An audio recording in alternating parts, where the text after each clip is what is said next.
Hi, everyone. My name is Phil Mattia. I'm the Director of Marketing for the Feliciano School of Business. We are here with Dr. Edmond Berisha. He's an assistant professor in the Department of Economics at the Feliciano School of Business. Dr. Berisha, welcome. Thank you so much, Phil. I'm happy to do that. Well, we're happy you're here, or virtually you're here, because we're both in our home offices as we do this. And this is yet another episode on the Business Edge channel. This is a channel for Feliciano School of Business where we feature our faculty talking about topics, and especially topics that are very timely. In this case, we're talking about the coronavirus impact. I would encourage you, if you're listening to this now, to also check out some of our other podcasts that we've uploaded over the past 2 months, and we've talked about different industries and the impact on the coronavirus.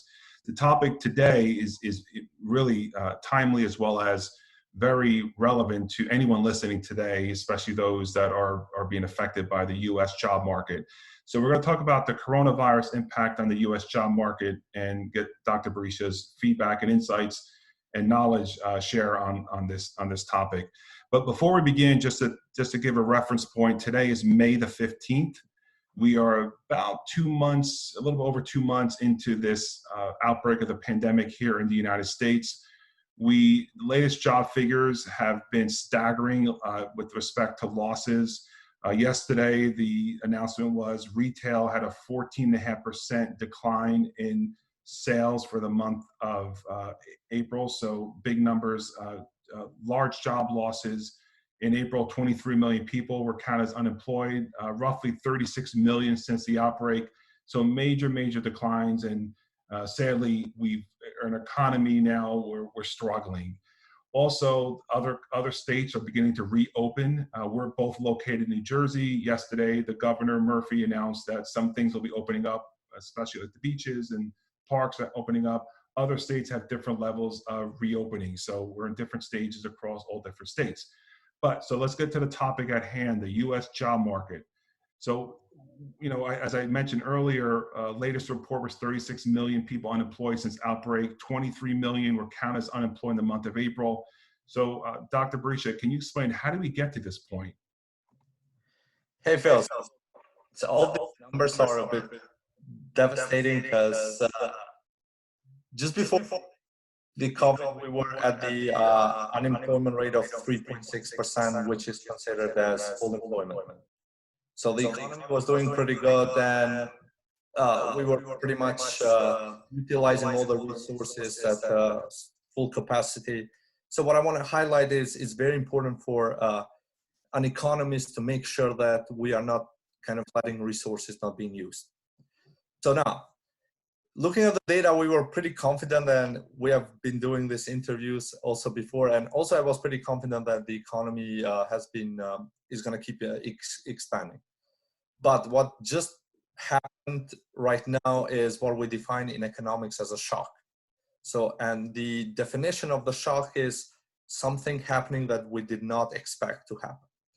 And to me, this is a supply shock. By supply shock, I mean this coronavirus affected the trade chains, the supply chains. So we were kind of enforced to lock down, to close stores, to close the factories. So it's a health issue affecting businesses to shut down, and that shutdown caused kind of this massive layoff in employees, or kind of letting people go because the lockdown is going to pressure that. As such, we saw these big numbers in unemployment. So we went from 3.6% to a jump of 14% within like a month or two, which is like a drastic increase in unemployment. But as you mentioned, so to me is the actual unemployment rate that we saw 14% increase, like from 3.6 to 14% in levels. It kind of underrepresents the reality. Because as you mentioned, the unemployment claims, they went, so even I have the data in front of me. So the last a month and a half, we are at the 36 million unemployment claims filed. Now, when I was looking, the labor force in US is roughly 150 million. So that's people available for work. So now 36 million filed for unemployment claims. The labor force is 150 million. So we are talking about 24% of the labor force kind of not working, and some of them a deduction in hours of work, so underemployed. But pretty much what I want to highlight is we are probably the reality is worse than what the unemployment rate is representing. You know, one of the things also I looked at is this idea of this furloughs or temporary layoffs. And the data I was looking at is of the 23 million that were unemployed in April, 18 million are on temporary layoff. Is this encouraging? You think the companies will bring these employees back, or you think they'll never be able to be rehired? No, here's the thing. It's all this kind of increase in unemployment is not a direct effect to any economic failure, if I can call it. Like if you think about Great Recession, or there was a housing bubble in 2008 and 9 and that caused a massive layoff, but at least we knew that by taking this expansionary fiscal and monetary policy, we knew that we can control and expand the economy. The thing is right now is, even if we do all this stuff, we don't know when this corona thing is going to end. So it's the state of the economy depends on how fast we can cure this pandemic. So now, yes, these people are temporarily laid off, but to me is how long this temporary is going to last. So the longer it's going to take to find the cure, if I can call it the cure, then this temporary can turn into a permanent. And that's where to me is, yes, it's encouraging. At least businesses are trying to keep their people, because you cannot just let people go on and hire them quickly. It takes time. So it's encouraging, but the longer this cure takes to find, this temporary is going to turn into permanent. Yeah, like you mentioned, the cure, the other thing to keep in mind is when a vaccine, and President Trump actually right now is on TV talking about there's about 14 vaccines that they identified as the ones that are more viable, and how the US government is going to fund those vaccines so that once they're approved, that they could be mass market or mass produced and made available to people. The one thing we have to remember though, even if a vaccine is available in January, February, it'll take months to vaccinate everyone, or a large portion of the population, so that we have some type of herd immunity. So I guess the chase to the cure is important, but it's also keeping in mind how long it takes to get everyone vaccinated.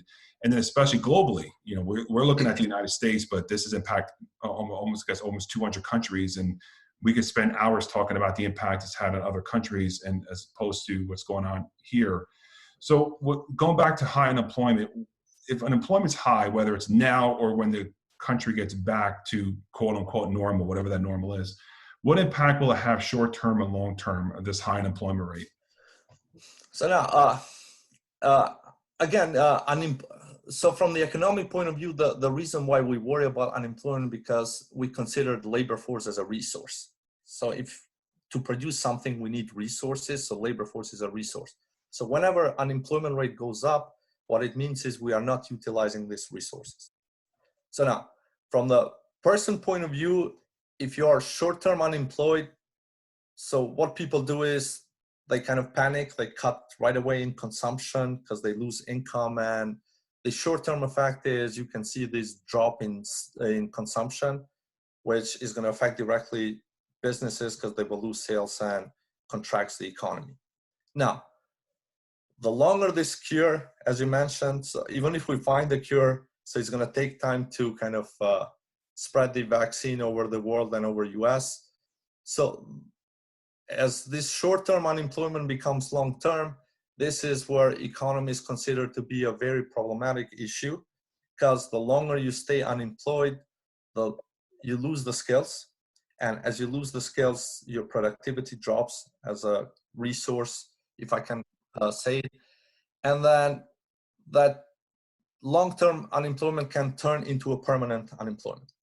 And that's why studies have declared, like if you are more than 6 months unemployed, then your chances of you being employed will diminish, because it's a signaling factor. Oh, you have not been active, then why should I hire? I can find somebody else who just graduated, let's say, or who is working and wants to come to work. So it's, to me, is long-term unemployment is scary. Kind of, it diminishes the use of resources which we could have used as an economy for production. Yeah, we talk about job markets, which is my next question. But your day job is you're a professor at the university, and you work with students and teach students. I remember having, and I teach a class as well at night, but telling students back in February, and said, I was obviously pre-pandemic, I said to them, your job prospects are amazing, best economy ever, low unemployment, as you mentioned, 3.6%, hot market, you're going to get signing bonuses, this is a great time. And then a month later, when we're teaching them via Zoom or via technology, we're saying to them, well, now you're in the worst economy ever, and your chances to find a job are going to be difficult. If you can only imagine, within a 30-day time span, we went from great economy to probably worst economy. So. Exactly. And if I can just add, I mean, I was telling the same thing. I said, man, you want to graduate at a low unemployment rate, because a low unemployment rate means the labor force is becoming scarce. Like scarcity. So when something is scarce, it has value. And this is what I kept telling students, like, when you graduate at a low unemployment rate, that means you have a lot of bargaining power in terms of wage, let's say, because, you know, there are not a lot of people out there that firms can hire because unemployment rate is low. So you can bargain your wage, but now it's the opposite. It's just discouraging, because if you graduate right now, which, I mean, people are graduating now, is the time for graduation. You are graduating at an unemployment rate of 14%. Pretty much, it is sad, because you have no bargaining power, and most likely you will be underemployed in some sort. And the studies have shown that if you sort of graduate during these times, it can have a permanent effect in your future income too. In my background, I wasn't a business major when I went to undergrad, but I did take an economics class. And I remember, the one thing I did remember is supply demand, right? So as you know, high demand, low supply, and high demand, or high supply, low demand. And I would tell students, you're in a high demand economy right now. So, and there's less supply. You're going to be able to negotiate with your employers on what your salary is going to look like and what your raises are going to look like. And now that model now is flipped. And now there's going to be high supply and low demand. So they're on the other end of it. So what job markets do you feel have been affected most by the coronavirus? So for me is, and this has been, because what I'm thinking is this enforced closing, now it drastically affected the retail sector. Think about malls right now are shut down, and all the stores within the malls are shut down. And U.S. economy over the years has become a more service sector economy. So what does a service sector economy means? It includes some interaction of human beings. And to me that's kind of the downside of becoming service sector now. Due to the pandemic, we were forced to kind of keep the distance, do not interact with each other. So this has affected a lot all the businesses that are in a service sector too. I mean, education is called a service in some sense, but due to the technology, we are kind of saved in that regard. So what I'm thinking is sectors that are in a service side that could not kind of utilize the technology to sort of keep offering their services, pretty much they were affected drastically from this pandemic. And just came to my mind, when I was checking the data, Phil, yeah, GDP, the drop in GDP this quarter relative to the last year quarter was like negative 4.5%. But industrial production, 11% drop, which the total output that produced within industries in US, like a 2-digit drop, which is, I've never seen something like that. So the last 11 years that I've been in US. So it is devastating. I think that's why people like the reference point they use nowadays to compare what's going on right now is Great Depression. So they go like to 1930s to say, oh, this point what we are going through is comparable to that point. But thank God, to me, is we have the technology nowadays kind of mitigating the downside. Because what I'm thinking is, without the technology, it could have even been worse too. So technology has made it possible for us to deliver some services, so to mitigate the downside.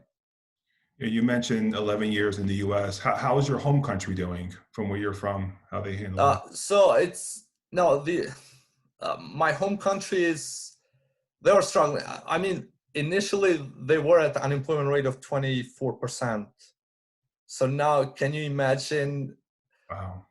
So this is gonna make it even worse. And my home country depends a lot in remittances, so money that is being sent from people that work in Western Europe or in US that like they send money over there. Now, this is a global issue, right? So this is affected people in Western Europe, also people in US. So now we are losing income here in US, people in Western Europe are losing income, which means less money is going to be sent into less developed countries too. So this is where, and my home country is a service sector kind of country too. So less remittances, meaning less money coming from Western Europe and US, means it's going to hit them hard. It's going to be bad. So, and especially for young people too. So when we talk about unemployment, we go and yes, we look at the overall picture, but it usually hits hard younger generation because they have less experience. So it's harder for them to get employed. You know, one of the things that we have here in the U.S. and these stimulus plans that have been enacted, I think there's been 3 of them so far. The last one, I believe, was 2.2 trillion, whatever the number was. We kind of take it for granted that the U.S. government could just write a check for $2 trillion and send checks to people and pay businesses and pay people that are unemployed. And it just seems rather easy. You know, let's just have the U.S. government just spend another $3 trillion. I know there's a 4th stimulus plan that the House Democrats proposed, which looks like it's not going to go through with the Senate Republicans. But it's a 3.5 or 4, whatever the number is. It's a big number. But we kind of take it for granted. I was like, well, what's the big deal? Let's just write another. But other countries don't have that ability, right? I mean, I'm assuming they don't. They don't have that luxury to write these big checks and big trillions of dollar stimulus plans. So, Phil, so this is where kind of, to me, I have seen why is it important to have your own currency? Because as you said, I mean, there are some countries that they cannot utilize this option what US has. What I'm thinking about my home country, we use euros in my home country in Kosovo, so which means we cannot print euros. We depend on ECB, the European Central Bank does.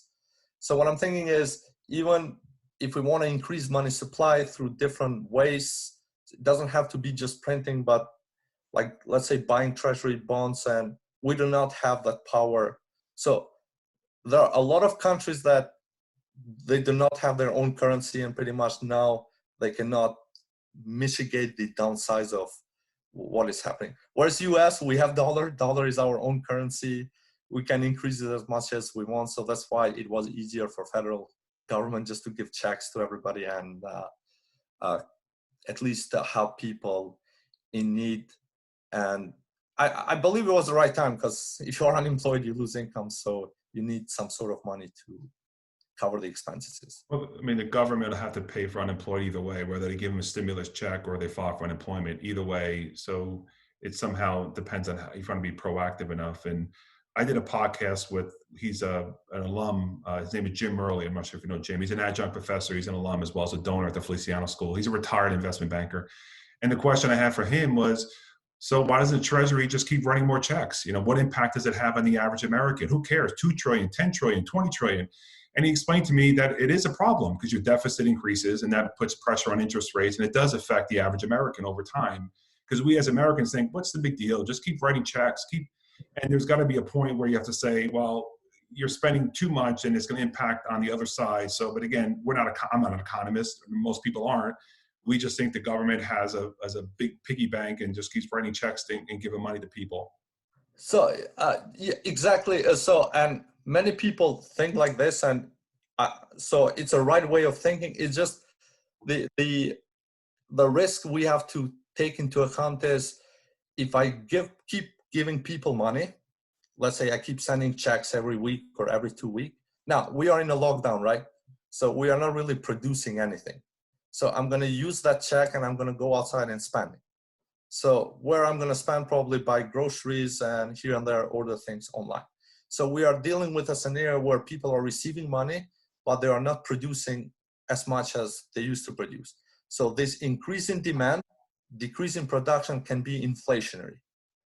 So I'm trying to simplify. So we cannot just give people money. I mean, money is cheap to make, right? It's to make the $100 or $200 is not going to, it costs cents, but we want to make sure that we are not putting too much money into the economy to create inflationary pressure. So we want to put money at the point that we are encouraging the demand. So that demand encourages firms to produce. Whereas if people are spending money, but in the other side, nobody's producing, so high demand, no production, that just creates inflation. And I believe this is what has happened last month. So we see a drop in inflation, but when we go to the prices for goods, like what I'm thinking about groceries, food, and beverages, we see inflation happening, like 3.5% increase in prices. So as people rushed, panicked, start buying, so that high demand, firms could not keep up with the supply. So the demand exceeded the supply, causing inflation. So yeah, it's funny. I read an article about that. As you mentioned, grocery prices going up. Now I understand why they're going up. I saw a little article about that, so that makes sense of why I think the prices are going up. Is supply and demand. So what else should the government be doing, the U.S.? What other things can they be doing outside the stimulus plans? Like what other things should they be thinking of? So now, here's one thing. I think it was yesterday or the day before, where the head of the Federal Reserve, he was claiming that, look, we did a lot. So they increased money supply by trillions, and they bought a bunch of bonds. So they pretty much wanted to increase liquidity in the financial markets. Now, you have to think of this. People are forward looking. And this is where a lot of things I've learned in economics, even for myself now, starting to even make sense. For example, it was one of the critiques, Lucas' critiques, where it was in 1970s, where he claimed, and he said, we cannot really use the past data to do a forward kind of forecast because people's expectation change. So think about it as a person, whatever we thought in February, now everything kind of changed in terms of expectation. So now we are revaluing what matters, what should we do. So now what I want to highlight here is interest rates are low, close to 0%. But even if you bring interest rate low and make money pretty cheap to borrow, if people expectations do not match with what policymakers want them to think, then that 0% is not going to have any effect. So to simplify this one more is interest rate is 0%, but if I do not feel certain that this pandemic is not going to end anytime soon, that 0% is not going to help me anything. So I'm not going to go borrow and buy a new home or borrow money and start a business because it's still pandemic. I'm believing that it's not going to end probably in 6 or 7 months. So why should I invest? So to me is for government people need money, that makes sense to me, but before they go another big step is they should kind of send a confident signal. So confident signal to me, I think it matters a lot at this time because you want to tell people that, look, we are trying our best and we are going to try to end this one within a year. So at least I feel confident that if I take any risk today, that's going to compensate for me after 1 year. So for government, before they do anything, they should kind of work on better sending messages that we are going to get better anytime soon, like be confident on that. And then of course, with this high unemployment rate, they need to use another round of fiscal policy, meaning either sending checks to families or households, helping businesses in different ways with loans. And probably what I'm thinking is even start investing in US infrastructure too. I believe this is the right time for fixing roads. I think US needs some investment in roads too, fixing airports, So improving the infrastructure overall, because money is cheap right now. When I'm like, you can borrow at a pretty low interest rate. So why not take advantage at this time and start investing? And at this low interest rate, that will help the economy recover much quickly. And it's a low cost with higher return on investment, because investment generates return, especially future returns. Yeah, your point about the Fed lowering the rate to 0%, that I've heard that from we did a couple podcasts with some of your colleagues, and they made the same comment that it's more about getting people comfortable what's going on in the country to invest. It's not about the interest rate. The interest rates were pretty low before they lowered to 0%. The president was pushing the Fed to go to 0% in early April. I forgot what day it was, but they went to zero and didn't really have much impact because it wasn't a money issue, as you said. It's getting investors and people comfortable on the status of this virus. You know, one of the things that's been debated now, and I hear it on whatever news station or newspaper that I read, when will the U.S. job market recover? You know, politicians are saying certain things, economists are saying others. Being this is the first time we've dealt with something like this, I don't think anyone really knows. People are making predictions. But when do you think the job market will recover back to the pre-pandemic level, that less than 4%? Oh, wow. That's Now, again, that's going to depend how soon sort of we reopen. And now this is where I was reading an article and kind of started thinking on my own too. I think it was last night. Even if we reopen, we are going to operate at a kind of under full capacity. There is no way we are going back to full capacity operation. So now what I'm thinking is, let's say we need to keep the social distance, which means most of the businesses are going to operate at roughly 50%, 50 to 70% capacity. Because you cannot let people go in groups. They have to wait in line. So the capacity goes down. Now, what I'm thinking is assume 50% capacity. So business is open. Every business operates at 50% capacity, means 50% less employees. Because if you operate at 50% capacity, you need to have, why should I hire all of them? I'm just going to have half of them. And 50% capacity means 50% less revenue. So this is where, so the longer these things last, the harder it's going to become to go back to the February level in terms of employment. And to me is,